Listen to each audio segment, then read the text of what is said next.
Hey everybody, I'm Erica Rude, your Pampered Chef consultant, and this is What's for Dinner. Tonight I'm making a creamy pasta Romano with bacon and broccoli. Nothing says comfort like cheese and bacon together. So to bring this recipe together, I'm using 2 pieces from the Pampered Chef non-stick cookware line, the 12-inch skillet and the multi-pot. What you'll love about Pampered Chef non-stick cookware is not only is it easy to clean, but this 4-ply Teflon-free coating is so durable that you can use metal utensils in them and you can clean them up in the dishwasher. Plus, the handles remove for easy storage. The second piece I'm using is the multi-pot, named for a multitude of uses. It's a great stock pot, but it also comes with this silicone colander that has 3 levels. The first level is handy to prevent boil overs.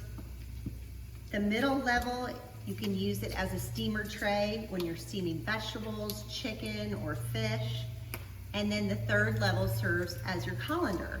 It's particularly handy for recipes like this because we're gonna cook the pasta in the colander and then easily transfer it to the sauce we're building in the skillet.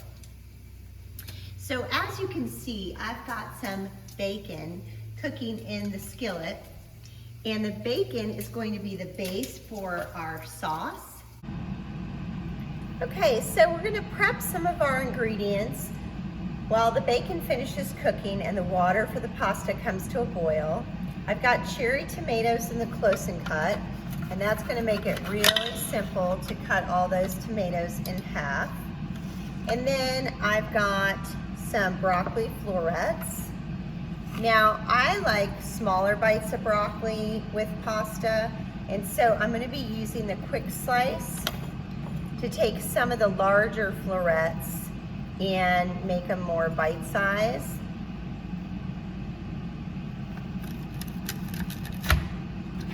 So we have smaller bites of broccoli throughout the pasta.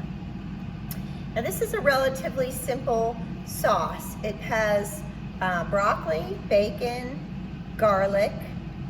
We've got some red pepper flakes, salt and pepper, and then of course cheese. We're using, I grated up some Parmesan and Romano cheese. Okay, so let's build our sauce. We're gonna lower this cavatelli pasta in the boiling water, and we're gonna boil it for 1 minute less than the package directions, because then it'll continue cooking as we pair it with the sauce. Okay, so the first thing we're gonna do is add our red pepper flakes. I'm using a sliding measuring spoon for about half a teaspoon to a little bit of the bacon fat we left in the pan. One trick when you're using red pepper flakes is to rub them a little bit in your fingers before you release them, and that releases some of the oil and really brings out that nice spice. And now we're going to add 4 cloves of garlic. So instead of mincing our garlic today, we're gonna be using the garlic slicer. When you have sliced garlic in your dish, you're going to get little punches of garlic, not in every bite, but scattered throughout the dish, whereas when you mince it, it's garlic in every bite. So it just depends what you prefer.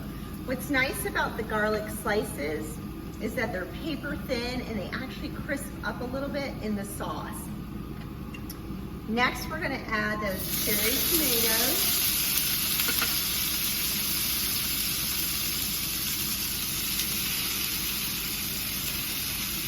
And the broccoli. Toss this around, and we'll just let that saute for a couple minutes. You can see our vegetables are starting to soften. We're just gonna add a little bit of salt and pepper.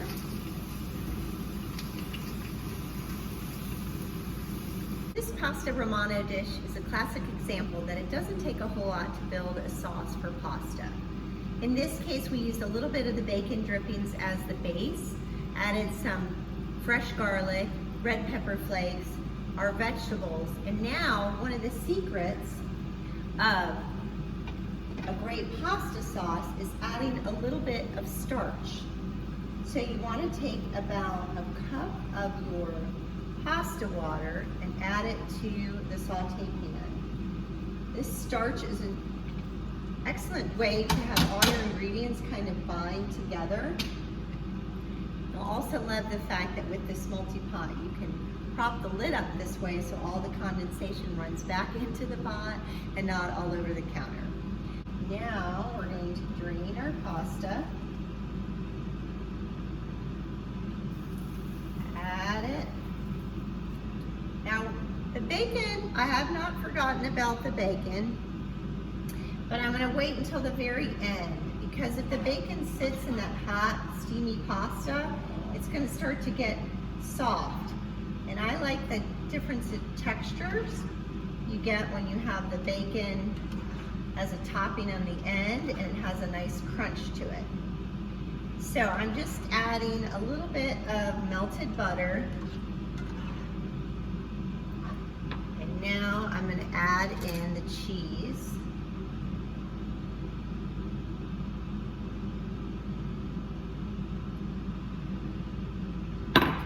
Just let that all come together.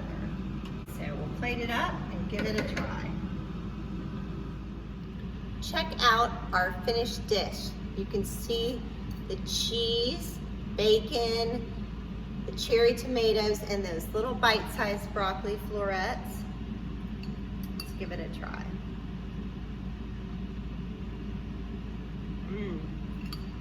So because we use the bacon drippings as the base, you have that bacon flavor all the way through the pasta.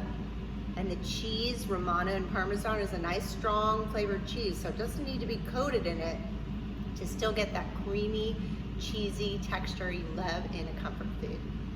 I hope your family enjoys this recipe. Thanks for watching. We'll see you next time.